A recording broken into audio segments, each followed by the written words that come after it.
Hello साथियों, भारत के भूगोल के अंदर आज हम देखेंगे भारत की जलवायु और भारत की जलवायु कौन सी, मानसून प्रकार की जलवायु, दोनों का हम आज अध्ययन करेंगे। आज देखेंगे यहाँ पर कि भारत की जलवायु कौन सी है और इस जलवायु का जो प्रभाव है वो किस तरीके से हमें दिखाई देता है। ठीक है, तो यहाँ पर हम पहले देख लेते हैं कि जलवायु के अंदर कौन कौन से तत्व शामिल किए जाते हैं। तो यहाँ पर 4 प्रकार के मुख्यतः तत्व जलवायु के अंदर शामिल किए जाते हैं।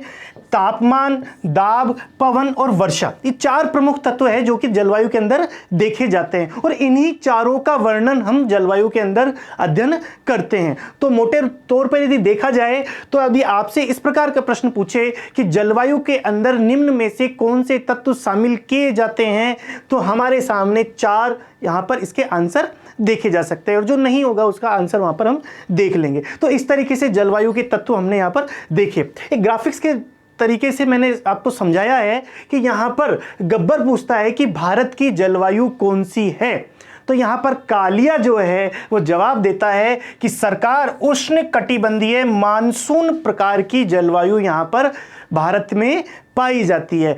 तो ये साथियों हमें पता चल चुका है कि भारत की जलवायु कौन सी है, उष्ण कटिबंधीय मानसून प्रकार की जलवायु हमारे यहां पर पाई जाती है। इसके बाद फिर चाचा पूछते हैं कि इसमें होता क्या है, इसमें क्या होता है, मानसून प्रकार की जो जलवायु है उसकी क्या विशिष्टता है और इसके अंदर क्या मुख्य बातें होती है। तो यहां पर बताई जा गई है कि ऋतु के अनुसार, अर्थात कुछ समय एक प्रकार की पवनें और ऋतु बदलने पर उन दूसरे प्रकार की पवनों की दिशा में उत्क्रमण देखे जाते हैं। यह मानसून प्रकार की जलवायु का अच्छा यहां पर देख सकते हैं उदाहरण कह सकते हैं। ठीक है, तो मानसून प्रकार की जलवायु में होता क्या है, ऋतु के अनुसार पवनों की दिशा में उत्क्रमण देखा जाता है।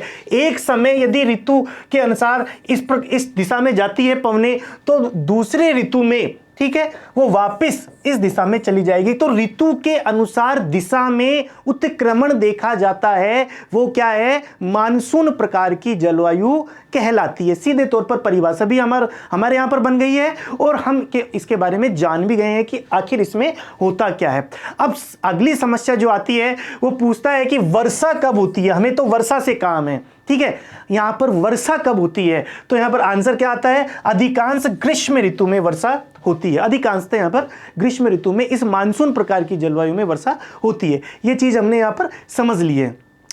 अब हम देखेंगे कि जलवायु को प्रभावित करने वाले कारक कौन कौन से हैं। जो भारत के अंदर जो जलवायु है उसको प्रभावित करने वाले जो मुख्य कारक है वो 2 प्रकार से देखे जाते हैं। एक तो स्थिति और उच्चावाच के संबंधित जो कारक है, स्थल पर जो संबंधित जो कार्य है वो स्थिति और उच्चावाच से संबंधित होंगे, और ऊपर यदि हम बात करें पर्यावरणीय या वायुमंडलीय स्थिति, उसके अनुसार कौन कौन से संबंधित कारक हैं उनके बारे में हम चर्चा यहां पर करेंगे। तो 2 मुख्य यहां पर है, इनके भी यदि आगे विभेदन हम करते हैं तो स्थिति एवं उच्चावाच से संबंधित जो प्रमुख कारक हैं उनकी चर्चा हम यहां पर कर लेते हैं। तो यहां पर हम देखते हैं कि भारत का जो अक्षांशीय विस्तार है काफी बड़ा है, भारत काफी बड़ा देश है। ठीक है, दुनिया में कौन से स्थान पर आता है, क्षेत्रफल की दृष्टि से 7वें स्थान पर भारत आता है। ठीक है, तो 30 डिग्री तक यहां पर अक्षांशीय विस्तार देखा जाता है। और अक्षांशीय विस्तार की यदि हम बात करें तो दक्षिण से उत्तर, पूर्व से पश्चिम लगभग 30 डिग्री अक्षांशीय विस्तार यहाँ पर काफी बड़ी मात्रा में यहाँ पर इसका अक्षांशीय विस्तार है। स्थिति के हिसाब से यह भी इंपॉर्टेंट माना जाता है। और यदि हम बात करें हिमरेखा, यही कारण है कि यह विषुवत रेखा से काफी दूर होने के कारण यदि हम हिमालय की बात करें, ठीक है, तो हिमालय के दक्षिण में जो हिमरेखा है वो ऊंची है, वो ऊंचाई पर है, और उत्तरी हिमालय अर्थात तिब्बत में इसके यहां पर नीचाई देखी जाती है और दक्षिण हिमालय में हिमरेखा की ऊंचाई देखी जाती है। सीधे तौर पर प्रश्न आए कि यहां पर उत्तरी हिमालय अर्थात हिमालय की उत्तरी ढलान और हिमालय की दक्षिणी ढलान में हिमरेखा में अंतर पाया जाता है, और कौन सी हिमरेखा कहां पर है इसकी स्थिति के बारे में यदि जानकारी प्राप्त करें तो दक्षिणी ढलान है जो कि भारत की तरफ है हिमरेखा की, यहां पर हिमालय की, वो वहां पर हिमरेखा ऊंचाई पर मिलती है, जबकि जो तिब्बत की तरफ जो इसकी ढाल है वहां पर हिमरेखा नीचाई पे मिलती है। उसका कारण क्या है? क्योंकि यह जो क्षेत्र है अपेक्षाकृत विषुवत रेखा की तरफ है, दक्षिण की तरफ है, और यह क्षेत्र अपेक्षाकृत उत्तर की ओर है, इसलिए इसकी जो हिमरेखा है वो नीचाई की ओर अर्थात नीचे स्तर पर ही हिमरेखा का निर्माण हो जाता है, जबकि यहां पर ऊंचाई में जाकर के हिमरेखा का निर्माण होता है। ये देख लेने वाली बात है। दूसरा हमारा देखते हैं जल और स्थल का वितरण। भारत की यदि हम स्थिति की बात करें तो तीन तरफ यहां पर जलीय स्थिति देखी जाती है, अरब सागर, बंगाल की खाड़ी और हिंद महासागर के रूप में हम सब जानते हैं। तो तीन तरफ से यहां जल की स्थिति है। और स्थल की यदि हम बात करें तो उत्तरी भारत जो है वो स्थलीय भाग है, महाद्वीपीयता की स्थिति रखता है। ठीक है, तो यहां पर यह भी यहां पर एक इंपॉर्टेंट रोल अदा करता है। तो जल और स्थल का जो वितरण है यह भी अपने आप में एक महत्वपूर्ण भूमिका निभाता है। और एक चीज और जो यहां पर इंपॉर्टेंट है वो क्या है कि भारत के मध्य से लगभग मध्य से कर्क रेखा निकलती है, और कर्क रेखा निकलने के कारण जो कर्क रेखा के दक्षिणी जो हिस्सा है अर्थात यदि हम बात करें प्रायद्वीपीय जो हिस्सा है वो कैसा रहेगा? उष्णकटिबंधीय क्षेत्र में माना जाएगा, जबकि उत्तरी जो हिस्सा है कर्क रेखा के जो ऊपर की जो स्थिति है वहां पर यह उपोष्णकटिबंधीय स्थिति में देखा जाएगा। तो मोटे तौर पर यहां स्थिति और उच्चावास से संबंधित ये कारक देखे जाते हैं जो कि प्रभावित करते हैं भारत की जलवायु को। समुद्र तट से दूरी, समुद्र तट से जो दूरी है यह भी मायने रखती है, क्योंकि समुद्र जो तट है वो यहां पर समकारी प्रभाव दर्शाता है, और समुद्र के समीप जितना समुद्र के समीप होगा वहां पर तापमान में ज्यादा भिन्नता नहीं दिखाई देगी। ठीक है, तापमान में दैनिक तापांतर हो चाहे वो मासिक या वार्षिक तापांतर हो वहां पर भिन्नता नहीं दिखाई देगी अपेक्षाकृत। ठीक है, जबकि अंदर की स्थिति में महासागरों से अंदर जो तटीय स्थिति है वहां पर तापांतर अधिक दिखाई देता है। ठीक है, इसीलिए हम देखते हैं कि उत्तरी भारत का जो हिस्सा है वो सर्दियों में ज्यादा सर्दी प्राप्त करता है, ठंड प्राप्त करता है, और गर्मियों में ज्यादा गर्मी प्राप्त करता है। और जबकि तटीय स्थिति जो तटीय भारत की जो स्थिति है वहां पर अपेक्षाकृत कम गर्मी और कम ठंड पड़ती है, ये हम सब जानते हैं। तो समुद्र तट से दूरी भी यहां पर इंपॉर्टेंट होता है। और अगला है समुद्र तल से ऊंचाई। अब समुद्र तल से ऊंचाई के बारे में हम जानते हैं कि 165 मीटर की ऊंचाई पर जाने पर 1 डिग्री टेम्परेचर कम हो जाता है। यह सब हम जानते हैं। कितना? 165 मीटर की ऊंचाई पर 1 डिग्री सेंटीग्रेड।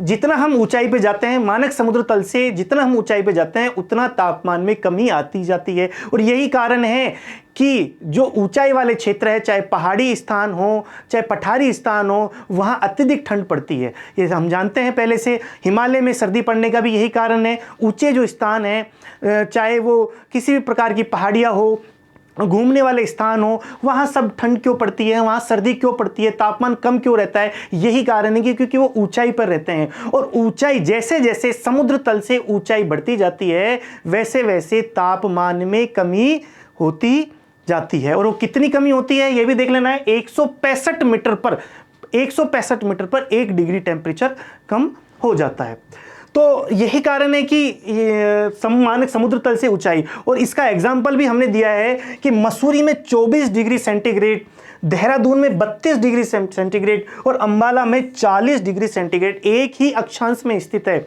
ये तीनों शहर है ये एक ही अक्षांश में स्थित है, जबकि इनमें तापमान में अंतर देखे जाते हैं। क्यों देखे जाते हैं? क्योंकि मसूरी ऊंचाई पर है, उससे नीचाई पर देहरादून है, और उससे नीचाई पर अंबाला है। और एक ही अक्षांश में होने के कारण भी यह अलग अलग तापमान दर्शाते हैं। तो समुद्र तल से ऊंचाई भी निर्भर करता है। अगला है उच्चावाच। उच्चावाच की यदि हम बात करें तो कहाँ पर भारत में अलग अलग स्थानों पर अलग अलग उच्चावाच पाए जाते हैं। कहीं पर मैदान है, कहीं पर पठार है, कहीं पर पर्वत है, कहीं पर तटीय स्थिति है, कहीं पर हम बात करें तो द्वीपीय स्थिति है, कहीं पर रेगिस्तान है। अलग अलग प्रकार के इन चीज़ों को भी यहाँ पर मेंशन किया जाता है। पर्वतों की स्थिति और पर्वतों की दिशा यह भी यहाँ पर जलवायु में प्रभावित करता है। जैसे कि यदि हम बात करें हिमालय की जो स्थिति है, जो हिमालय की स्थिति है वो किस प्रकार से उत्तर से आने वाली जो साइबेरियन ठंडी पवनें हैं उनको रोक देती है, जिससे कि भारत में तापमान में ज़्यादा गिरावट नहीं आती। वहाँ से आने वाली पवनों की जो दिशा है वो हिमालय की जो दिशा है वो यहाँ पर इंपॉर्टेंट रोल अदा करती है। ठीक है, उसी तरीके से यदि हम बात करें पश्चिमी घाट की, तो पश्चिमी घाट पे यहाँ पर क्या है? पश्चिमी घाट पर इनकी जो स्थिति है वो इस तरीके से है कि मानसून से आने वाली, यहाँ पर मानसून जो आता है वो यहीं पर ही रुक जाता है और भारी मात्रा में वर्षा प्राप्त करता है। उसी प्रकार से यदि हम अरावली की बात करें तो अरावली मानसून पवनों के समानांतर होने के कारण, मानसून पवनों के समानांतर होने के कारण वर्षा प्राप्त नहीं कर पाता राजस्थान का यह क्षेत्र। तो पर्वतों की स्थिति और उनकी दिशा भी जलवायु में महत्वपूर्ण भूमिका अदा करती है, यह भी हमें यहाँ पर देख लेना है। इसके बाद बात करते हैं वायुमंडलीय संबंधित जो कारक है वो यहाँ पर जलवायु को किस प्रकार से प्रभावित करते हैं, आइए देख लीजिए साथियों। पहला है वायुमंडलीय दाब। अभी ये वायुमंडलीय जो दाब है हमने पहले भी पढ़ा था कि जलवायु का एक महत्वपूर्ण तत्व है, क्योंकि दाब से जहां ताप प्रभावित होता है वहीं दूसरी चीजें भी दाब से, जैसे कि वर्षा भी प्रभावित होती है, पवनें भी प्रभावित होती है। तो पूरा जो तंत्र है, जलवायु का जो पूरा तंत्र है वो दाब और ताप से ही चलता है। यहाँ पर दोनों में रिलेशन भी है, दोनों में संबंध भी है। दाब इनवर्सली प्रोपोर्शनल टू टेम्परेचर या ताप, ठीक है। ताप बढ़ने पर दाब घट जाता है और ताप घटने पर दाब बढ़ जाता है। ये इनवर्सली प्रोपोर्शनल का साइन यहाँ पर यह दिखाता है। तो वायुमंडलीय जो दाब है वो भी ये बतलाता है कि कहाँ पर किस प्रकार की स्थिति होगी, क्योंकि हम ये जानते हैं कि उच्च वायुदाब से पवनें निम्न वायुदाब की ओर गमन करती है। जहाँ वायुदाब उच्च होगा वहाँ से पवनें गमन करेगी किधर की ओर, जहां वायुदाब निम्न होगा। तो यह भी हमें ध्यान करने वाली बात है। और वायुमंडलीय जो दाब है वो अनेक कारकों से प्रभावित होता है। अगला है धरातलीय पवनें। धरातलीय जो पवनें हैं और उनकी दिशा, पवनों की दिशा किस प्रकार की है। जैसे कि हम जानते हैं कि जो आता हुआ जो मानसून है भारत में, जो दक्षिण पश्चिम जो मानसून जो आता है उससे भारी मात्रा में वर्षा होती है, लेकिन लौटते हुए मानसून से कोरोमंडल तट के अलावा वर्षा नहीं होती, क्योंकि पवनों की दिशा इस प्रकार से है क्योंकि वो आर्द्रता ग्रहण नहीं कर पाते। इस वजह से यहाँ पर धरातलीय पवनों की भी इंपोर्टेंट बढ़ जाती है।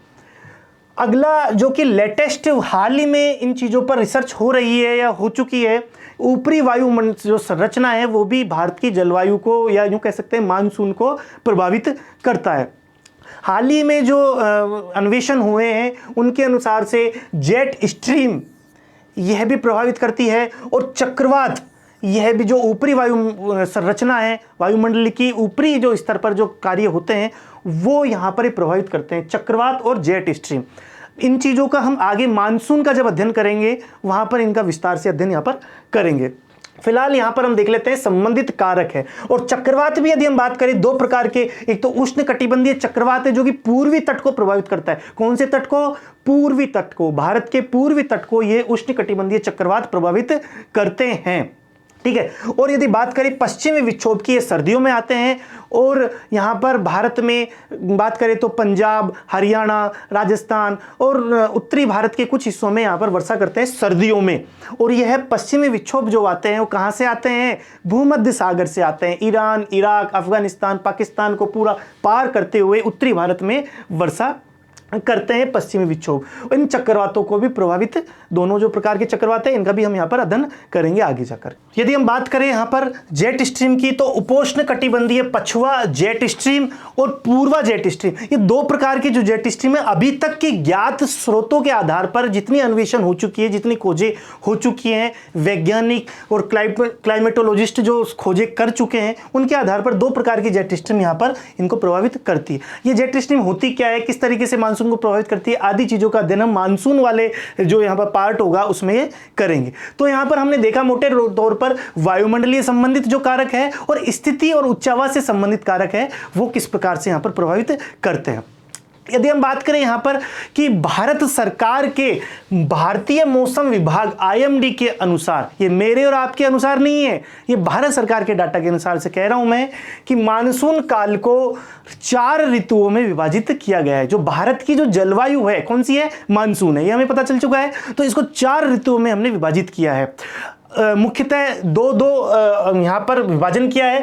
पहला है शीतकालीन मानसून काल, शीतकालीन मानसून काल, और दूसरा है ग्रीष्मकालीन मानसून काल। ये हमें ध्यान रहेगा। इस शीतकालीन मानसून काल में जो पवनें काम करती है उसका नाम है उत्तर पूर्वी पवनों के द्वारा। ठीक है, उत्तर पूर्वी पवनों के द्वारा। इस तरीके से यहाँ पर दो प्रकार की ऋतु बनती है, एक है शीत ऋतु और एक है ग्रीष्म ऋतु। जो शीत ऋतु है उसका जो समय है दिसंबर, जनवरी और फरवरी का। ठीक है, ध्यान रहेगा हमें। और ग्रीष्म ऋतु है वो है मार्च, अप्रैल और मई का समय। तो इस तरीके से यहाँ पर दो ऋतु इस तरीके से हो गई। और ग्रीष्मकालीन मानसून जो काल है जिसे दक्षिण पश्चिमी पवनों के द्वारा लाया जाता है, उनके द्वारा दो प्रकार की ऋतुएं बनती है। वर्षा ऋतु जून, जुलाई और अगस्त में, और शरद ऋतु सितंबर, अक्टूबर, नवंबर, दिसंबर। इस तरीके से चार प्रमुख ऋतु यहाँ पर बनी। दो ऋतु यहाँ पर उत्तर पूर्वी पवनों के द्वारा और दो ऋतु दक्षिण पश्चिमी पवनों के द्वारा। यह उत्तर पूर्वी पवनों के द्वारा शीतकालीन है, ठीक है, इसे लौटता हुआ मानसून भी बोलते हैं। और ग्रीष्मकालीन जो मानसून है जिसे दक्षिण पश्चिमी पवनों के द्वारा बोलते हैं, वो इस तरीके से जाती है। अब आपके दिमाग में ये चीजें आ रही होंगी कि पवनों का नाम यहां पर किस तरीके से रखा गया है। तो यहां पर मैं आपको बता देना चाहता हूं कि जलवायु विज्ञान के क्लाइमेटोलॉजी के अंदर जो पवनों का नाम है वो इस तरीके से रखा जाता है जिस तरीके से, जिस दिशा से पवन आ रही है। ध्यान रहेगा, जिस दिशा से पवन आ रही है वहां से, उसी के नाम पे ही इन पवनों का नामकरण किया जाता है। दोबारा से सुन लेना है, जिस दिशा से, जहां से आती है, ठीक है, जहां से आती है। तो जैसे कि हम कहते हैं, यदि हम बात करें कि कहीं भी मिल रहे हैं तो हमारे नेटिव प्लेस से हमें जानते हैं। जैसे कि तुम कहाँ के हो, तुम पंजाब से हो तो पंजाबी कहलाते हो, गुजरात से हो तो गुजराती कहलाते हो। तो जहां से तुम आ रहे हो वही तुम्हारी क्या है, पहचान है। तुम भारतीय हो, यदि तुम कहीं विदेश में जाते हो, न्यूयॉर्क में जाते हो तो यू आर इंडियन। कहाँ से आए, इंडियन, इंडिया से आए। उसी तरीके से ये जहां से आती है, क्योंकि कंफ्यूज वाली चीजें हैं, यहाँ पर कंफ्यूजन हो जाता है जब कभी हम पढ़ते हैं आगे कि जहां को जा रही है या जहां से जा रही है, तो इस तरीके से कंफ्यूजन ना हो, इसलिए हमें ध्यान कर लेना है कि वी आर इंडियंस। यदि हम न्यूयॉर्क में जाकर के मिलेंगे तो हमें किस नाम से जाना जाएगा, इंडियन से। तो कहां से आए हम, इंडिया से आए। उसी तरीके से जिस दिशा से पवन आ रही है उसी के नाम पर उसका नामकरण कर दिया जाता है। तो यहां पर हम दिशाओं का ज्ञान जानते हैं। जो आता हुआ जो मानसून है, ग्रीष्मकालीन जो मानसून कहलाता है, उस मानसून की दिशा होती है दक्षिण पश्चिम दिशा। ठीक है, इसे ग्रीष्मकालीन मानसून भी कहते हैं। दो प्रकार की ऋतुएं इसमें शामिल की जाती है, ध्यान रहेगा। उसके बाद देखते हैं शीतकालीन मानसून, जो कि लौटता हुआ मानसून होता है, इसे उत्तर पूर्वी पवनों के द्वारा दर्शाते हैं। ये हमें ध्यान रहेगा, चार प्रकार की ऋतुएं IMD के अनुसार है। अब पहला है हमारा शीत ऋतु। पहली क्या है, शीत ऋतु। शीत ऋतु की पहचान क्या होगी, इसकी विशिष्टता क्या है, इसके बारे में देख लेते हैं। शीत ऋतु में तापमान कैसा रहता है, कम रहता है, कम तापमान। और तापमान कम रहेगा तो दाब कैसा रहेगा, उच्च रहेगा। ये मैंने आपको पहले ही बता दिया था कि तापमान जो होता है वो दाब का इन्वर्सली प्रोपोर्शनल होता है। ठीक है, दाब का व्युत्क्रमानुपाती होता है तापमान। तापमान बढ़ेगा तो दाब घटेगा, और यहाँ तापमान कम हो रहा है तो दाब कैसा रहेगा, उच्च रहेगा। ध्यान रहेगा। और यहाँ पर पवनों की यदि हम बात करें तो शुष्क होगी उत्तर पूर्वी पवनें। उत्तर पूर्वी जो पवनें होगी वो शुष्क प्रकार की होगी। ऋतु कौन सी है, सर्दियों की ऋतु है। स्वच्छ आकाश रहेगा, क्योंकि वर्षा अमूमन यहाँ भारत में शीत ऋतु में नहीं होती, कुछ एक्सेप्शनल यदि केस को छोड़ देते हो। ठीक है, अब यहाँ पर एक्सेप्शनल केस कौन से हैं, एक तो कोरोमंडल में आता हुआ जो लौटता हुआ मानसून है, वहाँ पर वर्षा होती है, यहाँ पर तमिलनाडु के तट पर। ठीक है, इसके अलावा यदि हम बात करें तो पश्चिमी विक्षोभ से उत्तरी भारत में कुछ मात्रा में वर्षा होती है। तो इसके अलावा यदि हम बात करें तो स्वच्छ आकाश रहता है।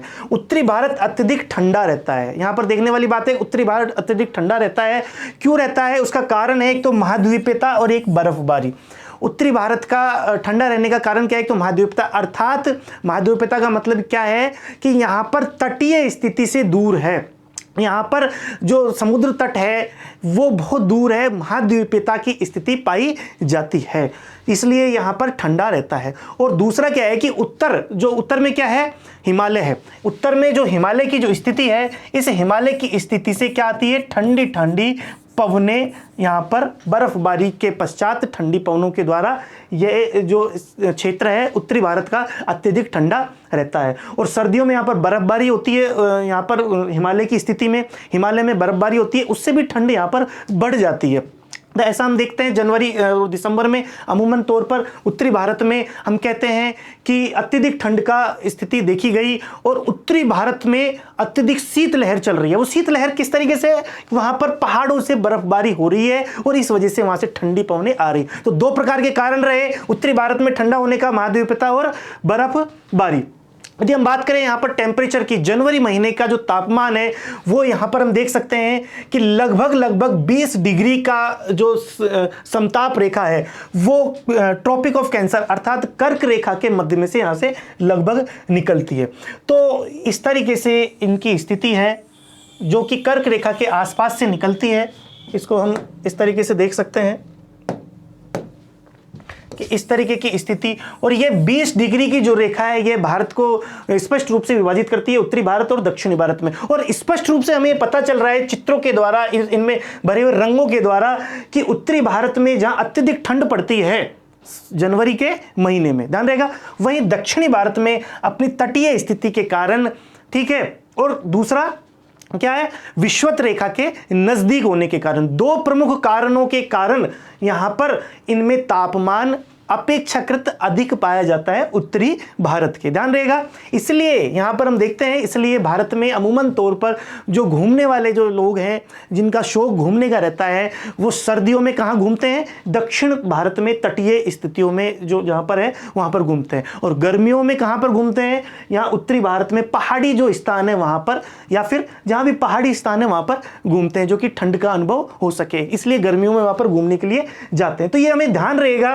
कि तापमान की स्थिति हमारे यहां पर इस प्रकार से पाई जाती है, और पहाड़ी क्षेत्रों में बिल्कुल 0 डिग्री से 10 डिग्री टेम्परेचर यहां पर पाया जाता है, बिल्कुल 0 डिग्री यहां पर तापमान यहां पर पहाड़ी क्षेत्रों में पाया जाता है। और उसके सराउंडिंग जो क्षेत्र है, महाद्वीपीयता की स्थिति के कारण यहां पर भी ठंड का अनुभव अधिक पाया जाता है। और जैसे जैसे हम तटीय क्षेत्रों में जाते हैं वैसे वैसे तापमान में बढ़ोतरी देखी जाती है। कौन कौन से कारण रहे, समकारी प्रभाव और विषुवत रेखा के नजदीक। समकारी प्रभाव का मतलब है यहां पर जल की स्थिति होने के कारण, जल नजदीक होने के कारण, और जल की प्रकृति क्या होती है, देर से ठंडा और देर से गर्म होना।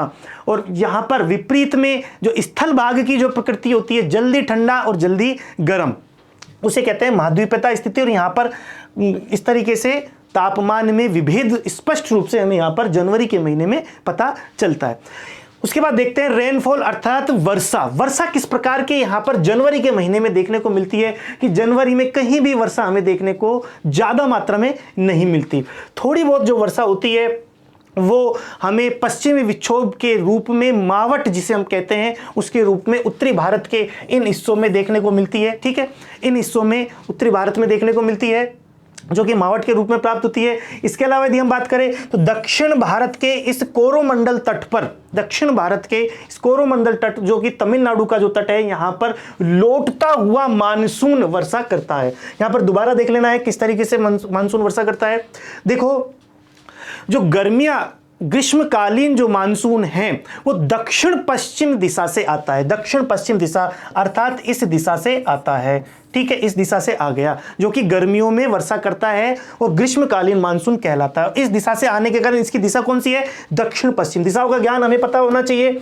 दिशाओं का ज्ञान किस तरीके से होगा, देखो ये पूर्व दिशा है, ये उत्तर दिशा है, ये पश्चिम दिशा है और ये दक्षिण दिशा है। और जिधर से पवनें आती है उसी के अनुसार उनका नामकरण कर दिया जाता है। ये पवनें इस दिशा से आ रही है, इसलिए इसे दक्षिण पश्चिम मानसून का नाम हमने दिया था। ठीक है, ध्यान रहेगा। हमें उसी तरीके से जब सर्दियों में ये मानसून लौटता है, वापस जाता है, तो इसकी दिशा भी उसी तरीके से हो जाती है और यह लौटता हुआ मानसून हमें दिखाई देता है। और इसका नामकरण किस दिशा से किया है, उत्तर पूर्व। किधर दिशा से आता है, उत्तर पूर्व दिशा से आने के कारण, इस दिशा से आने के कारण इसका नाम भी उत्तर पूर्व मानसून के रूप में करते हैं। और यहां पर पूरे भारत में वर्षा ना हो करके लौटता हुआ मानसून केवल यहाँ बंगाल की खाड़ी से आर्द्रता ग्रहण करके इस तट पर, इस क्षेत्र में वर्षा करता है। इसलिए भारत में केवल शीतकालीन जो वर्षा होती है इस कोरोमंडल तट पर ही होती है। इसके अलावा उत्तर भारत में पश्चिमी विक्षोभ के कारण भी थोड़ी बहुत वर्षा देखी जाती है। तो वर्षा का पैटर्न हमने यहाँ पर इस तरीके से देखा है, ठीक है। तो जनवरी के महीने में हमने वर्षा यहाँ पर देखी। इसके बाद हम देखते हैं कि यहाँ पर जो दबाव और सतही पवनें हैं वो किस तरीके से काम करती है। तो हम जानते हैं कि इसकी जो दिशा होगी जनवरी के महीने में, जो मानसून की दिशा होगी वो उत्तर पूर्व दिशा से इस तरफ से ये चलता हुआ हमें दिखाई देता है, ये हम सब जानते हैं, ठीक है। और यह भी जानते हैं कि जनवरी का महीना है, ध्यान कर लेना है कौन सा महीना है, जनवरी का महीना है। तो यहाँ पर तापमान कैसा रहेगा इन पहाड़ी क्षेत्रों में, उत्तर भारत के हिमालयी क्षेत्रों में तापमान निम्न रहेगा, टेम्परेचर कैसा रहेगा, निम्न रहेगा। तो प्रेशर अर्थात दाब कैसा रहेगा, उच्च रहेगा।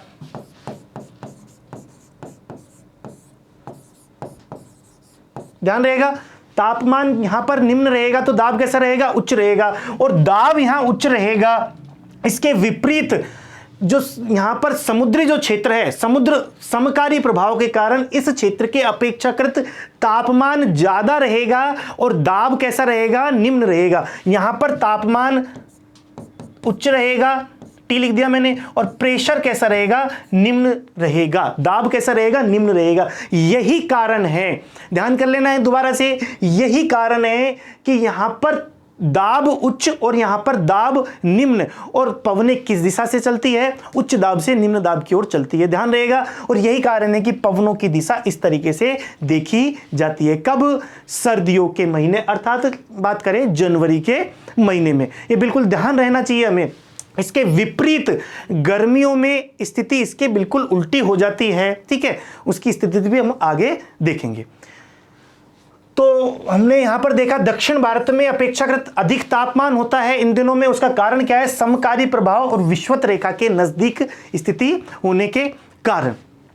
पवनों की यदि हम बात करें तो उत्तर पूर्वी शुष्क पवनें जो है वो यहां पर चलती है। उत्तर पूर्वी पवनें, और कैसी होती है वो, शुष्क होती है, क्योंकि वहां पर आर्द्रता नहीं मिलती। कहां से आती है, हिमालयी क्षेत्रों से वहां से आती है, इसलिए आर्द्रता ग्रहण नहीं कर पाती और इसलिए शुष्क होती है। कुछ मात्रा में वहां कोरोमंडल तट में वर्षा कर पाती है। वर्षा की यदि बात करें हम तो पश्चिमी विक्षोभ के कारण वर्षा होती है। अरुणाचल प्रदेश में भी वर्षा होती है और कोरोमंडल तट पर भी यहां पर वर्षा होती है सर्दियों में। इसके अलावा वर्षा नहीं होती है, लगभग शुष्क यहां पर पाई जाती है। इसके बाद हम बात करते हैं ग्रीष्म ऋतु। ग्रीष्म ऋतु में यदि हम बात करें तो तापमान उच्च रहता है। उच्च तापमान होने के कारण दाब कैसा रहेगा, निम्न रहेगा, और निम्न दाब यहां पर रहेगा, इसलिए अत्यधिक न्यून दाब क्षेत्र इस क्षेत्र में विकसित हो जाएगा, क्योंकि तापमान बहुत ज्यादा बढ़ जाता है, बहुत ज्यादा तापमान यहां पर हो जाता है। विशेष रूप से यदि हम बात करें तो पश्चिमी राजस्थान में जहां पर अत्यधिक तापमान पाया जाता है, तो वहां पर बहुत ज्यादा तापमान होने के कारण दाब कैसा रहेगा, निम्न रहेगा। और दक्षिण भारत में अर्थात जो समुद्री क्षेत्र है वहां पर तापमान अपेक्षाकृत कम रहने के कारण दाब कैसा रहेगा, उच्च रहेगा, और उच्च दाब से निम्न दाब की ओर पवनें चलती है। वही क्या है, हमारा दक्षिण पश्चिम मानसून कहलाता है, ठीक है, ध्यान रहेगा, दक्षिण पश्चिम मानसून कहलाता है। स्थिति क्या है, धूल भरी गर्म और शुष्क हवाएं, जिसे पूर्वी भारत में नॉर्वेस्टर कहते हैं। ये ध्यान रहना है, ये सीधे तौर पर प्रश्न पूछे जाते हैं कि गर्मियों के महीनों में, गर्मियों के समय में जो हवाएं चलती है उसे पूर्वी भारत में क्या कहते हैं, या फिर इस तरीके से पूछ सकते हैं कि नॉर्वेस्टर कहाँ बोलते हैं। पूर्वी भारत में बोलते हैं, बंगाल में काल बैसाखी बोलते हैं, ठीक है, असम में बारदोली छिड़ा बोलते हैं, और उत्तरी भारत में आंधी बोला जाता है। ये हमें ध्यान रहना चाहिए। ये प्रश्न सीधे तौर पर पूछे जाते हैं कि काल बैसाखी कहाँ कहते हैं, ठीक है, या बारदोली छिड़ा कहाँ पर कहते हैं, ध्यान रहेगा। कर्नाटक में जो इस समय वर्षा होती है इन हवाओं से वर्षा होती है छोटी, जिसे मानसून पूर्व की वर्षा भी बोलते हैं। यह चेरी ब्लॉसम कहलाती है, जो कि जो काफ़ी पीते हैं हम, उस काफ़ी का उत्पादन किया जाता है कर्नाटक में। उनके फूलों के लिए काफ़ी लाभदायक होती है, उनके फूल से विकसित होते हैं, इसलिए इसे चेरी ब्लॉसम भी कहा जाता है कर्नाटक में, ठीक है, ध्यान रहेगा। उसके बाद दक्षिण भारत में आम की वर्षा, आम को पकने के लिए महत्वपूर्ण भूमिका अदा करती है ये वर्षा, इसलिए इसे आम्र वर्षा या इंग्लिश में मैंगो शावर भी बोला जाता है। ये ध्यान करने वाली बात है विशिष्ट रूप से, ठीक है। यदि हम बात करें गर्मियों में टेम्परेचर की, अप्रैल के महीने के यदि हम टेम्परेचर की बात करें तो दिखने से साफ पता चल रहा है कि मध्य भारत में यहाँ जो महाद्वीपीयता की स्थिति है वहाँ पर अत्यधिक रेड कलर दिया हुआ है, अर्थात तापमान उच्च पाया जाता है, जबकि यहाँ पर पहाड़ियों की जो स्थिति है वहाँ पर तापमान अपेक्षाकृत कम मिलता है। ठीक है, ध्यान हमें रहेगा। इसके बाद हम देखते हैं यहाँ पर तीसरी जो ऋतु है वो है वर्षा ऋतु, क्योंकि भारत में अधिकतम जो वर्षा होती है वो इसी वर्षा ऋतु में होती है। किसके कारण? मानसून। कौन सा मानसून? दक्षिण पश्चिम मानसून से ही वर्षा भारत में अधिकांशतः होती है। दक्षिण पश्चिमी पवनें यहाँ पर आती है और शुरुआती तौर पर मानसून का प्रस्फोट होता है, प्रस्ट ऑफ मानसून हो जाता है। अचानक से वर्षा आती है, बादल गरजते हैं और बिजली कड़कती है। ये क्या सूचना देती है? ये सूचना देती है कि मानसून का प्रस्फोट हो चुका है, मानसून आ चुका है। अब इंपॉर्टेंट बात क्या है इसमें कि इस समय जो मानसून जब आया वहां पर तापमान की स्थिति किस प्रकार से है वो देख लेते हैं कि क्योंकि तापमान का जो विभेदन है वही दाब के विभेदन को प्रेरित करता है, और दाब का जो विभेदन है अलग अलग स्थान पर अलग अलग जो दाब होगा वो ही मानसून पवनों को आकर्षित करता है। हम जानते हैं कि उच्च दाब से निम्न दाब की ओर पवनें बहती है और उन पवनों में आती हुई उन पवनों में आर्द्रता होने के कारण ही वो वर्षा ला पाती है। ये सीधे सीधे से कॉन्सेप्ट यहाँ पर माने जाते हैं। तो यहाँ पर हम देख सकते हैं कि तापमान की स्थिति किस प्रकार से है। यहाँ पर 20 डिग्री की रेखा, यहाँ पर 25 डिग्री की रेखा, ठीक है, यहाँ पर 30 डिग्री की रेखा, ठीक है, यहाँ पर 30 डिग्री की समताप रेखा। तो अलग अलग स्थानों पर यहाँ का तापमान जुलाई के महीने में अलग अलग देखने को मिलते हैं। उसके बाद हम बात करते हैं रेनफॉल जुलाई की जो वर्षा है वो किस तरीके से है। सीधे तौर पर हमें इसके बारे में पता चल रहा है कि मानसून आ चुका है। मानसून वैसे यदि हम बात करें भारत में तो भारत की मुख्य भूमि पर 1 जून को ही मानसून आ जाता है केरल के तट पर। ठीक है, तो यहां पर देख सकते हैं कि पश्चिमी घाट का जो ये क्षेत्र है भारी मात्रा में वर्षा प्राप्त करता है। इसके अलावा यदि हम बात करें तो हम देख सकते हैं दक्षिण पश्चिम मानसून की दिशा, ये दिख रही है हमें, दक्षिण पश्चिम मानसून की दिशा यहां से टकरा करके, यहां के दक्षिण भारत के इस क्षेत्र से टकरा करके ये 2 हिस्सों में बढ़ जाता है। एक हिस्सा जो है वो यहां पर अरब सागर के हिस्से के रूप में और एक हिस्सा है वो बंगाल की खाड़ी के रूप में हमें प्राप्त होता है। 2 हिस्सों में मानसून बढ़ जाता है, दक्षिण पश्चिम मानसून। यदि हम बात करें तो उसकी शाखाएं, विभिन्न जो शाखाएं होती है उसकी भी हम बात करेंगे यहाँ पर। तो यहाँ पर अलग अलग प्रकार की जो शाखा है वो भी यहाँ पर हमें प्राप्त होती है और अलग अलग स्थानों पे इसकी जो मात्रा है, रेनफॉल अर्थात वर्षा की जो मात्रा है वो भी अलग अलग प्रकार की हमें यहाँ पर प्राप्त होती है। ठीक है, इस तरीके से हमने यहाँ पर देखा। अब देखते हैं कि दक्षिण पश्चिम जो मानसून है उसके आगमन की तिथियां कौन सी है। तो यह भी सीधे तौर पर प्रश्न पूछे जाते हैं कि 25 मई को अंडमान निकोबार द्वीप पर यहां पर मानसून टकराता है। ये डेट फिक्स है, हर साल के एवरेज है, 1-2 दिन का ऊपर नीचे होता है, लेकिन इसका एवरेज हमें पता होना चाहिए। सीधे तौर पर प्रश्न पूछे जाते हैं कि यदि हम बात करें अंडमान निकोबार द्वीप समूह पर तो 25 मई को सबसे पहले मानसून यहाँ पर आता है। उसके पश्चात यदि मुख्य भूमि की बात करें तो 1 जून को यहाँ पर केरल के तट पर आकर के मानसून टकरा जाता है। उसके पश्चात डेट दिखी हुई है यहाँ पर 1 जून को इस तरीके से, 5 जून को इस तरीके से आगे बढ़ता है और 10 जून को इसकी स्थिति इस तरीके से है। यहाँ 5 जून, यहाँ पर 1 जून, इनकी स्थिति यहाँ पर दर्शाई गई है। ठीक है, और आगे जब धीरे धीरे एक शाखा इधर से एक शाखा इधर से आगे चलती है, 15 जून के आसपास ये राजस्थान को टच कर जाता है। ठीक है, 15 जून के आसपास राजस्थान में ये प्रवेश कर जाता है। उसके बाद 1 जुलाई और 15 जुलाई तक ये संपूर्ण भारत को अपने आगोश में ले लेता है। कौन? दक्षिण पश्चिम मानसून। तो इस तरीके से पूरे भारत में इसके जो आगमन है वो हो जाता है। हम बात करते हैं मानसून की शाखाएं। मानसून की मुख्यतः 2 शाखाएं हैं, अरब सागर की शाखा और बंगाल की खाड़ी की शाखा। यदि प्रश्न पूछा जाए, और अनेकों जगह पर प्रश्न पूछे जाते हैं कि भारत में दोनों शाखाओं में से सबसे ज्यादा वर्षा कौन सी शाखा करती है, 65% जो वर्षा है, 65% जो वर्षा है वो अरब सागर की शाखा करती है और 35% जो वर्षा है वो बंगाल की खाड़ी की शाखा करती है। ये ध्यान हमें रहेगा। इसकी भी यदि हम बात करें तो हिमाचल शाखा, छोटा नागपुर शाखा, पश्चिमी घाट शाखा। यदि बंगाल की खाड़ी की शाखा बात करें, उत्तरी मैदानी और पूर्वी शाखा। हिमाचल जो शाखा है वो सीधे तौर पर चली जाती है राजस्थान को पार करते हुए और पंजाब हिमालय की जो स्थिति है वहां पर जाकर के पहुंच जाती है और वहां भारी मात्रा में वर्षा करती है। छोटा नागपुर की जो शाखा है वो यहां पर नर्मदा और ताप्ती का जो यहां पर क्षेत्र है वहां से अंदर घुसती है भारत के। ठीक है, यहाँ पर हम देख सकते हैं कि नर्मदा और ताप्ती का जो क्षेत्र है यहाँ से अंदर घुसती है भारत में और यह छोटा नागपुर तक सीधी जाकर के वहाँ जाकर के वर्षा करती है। ठीक है, और तीसरी है पश्चिमी घाट शाखा, जो पश्चिमी घाट में जो है स्थिति, यहाँ पर इस पश्चिमी घाट में यहाँ भारी मात्रा में वर्षा करती है। इसके बाद बंगाल की खाड़ी की शाखा बात करें, हम पूरा विस्तृत अध्ययन करेंगे। मानसून वाला जो चैप्टर रहेगा हमारा, मानसून वाला जो पार्ट रहेगा वहां पर इसका विस्तार से अध्ययन भी हम करेंगे। उत्तरी मैदानी की जो शाखा है वो यहां पर जाकर के इस तरीके से जाकर के इस हिमालय के पैरेलल चलती हुई उत्तरी मैदान पे यहाँ वर्षा करती है। ठीक है, और लास्ट है पूर्वी शाखा, जो कि उत्तर पूर्वी राज्यों में मेघालय और दूसरे प्रमुख जो राज्य हैं उत्तर पूर्वी में वहां पर वर्षा करती है। इस तरीके से मानसून की शाखा यहाँ पर कार्य करती है। अब चौथा जो हमारा है वो है शरद ऋतु। ठीक है, शरद ऋतु, चौथी जो ऋतु है शरद ऋतु, इसमें क्या है, लौटता हुआ मानसून यहाँ पर प्राप्त होता है। ठीक है, लौटता हुआ मानसून आता है और यहाँ पर क्या होता है, अक्टूबर के महीने के आसपास की स्थिति होती है। देखो वर्षा लगभग खत्म हो चुकी है, स्थिति समझो इस बात को कि वर्षा लगभग खत्म हो चुकी है। ठीक है, क्योंकि सितंबर तक वर्षा समाप्त हो जाती है, अक्टूबर के महीने के आसपास की स्थिति में क्या है, वर्षा समाप्त हो जाती है। इस वजह से तापमान में थोड़ी बढ़ोतरी देखी जाती है, क्योंकि वर्षा के कारण तापमान कम हो जाता है और जब वर्षा कम हो जाती है, वर्षा समाप्त हो जाती है तो तापमान में थोड़ी बहुत बढ़ोतरी देखी जाती है।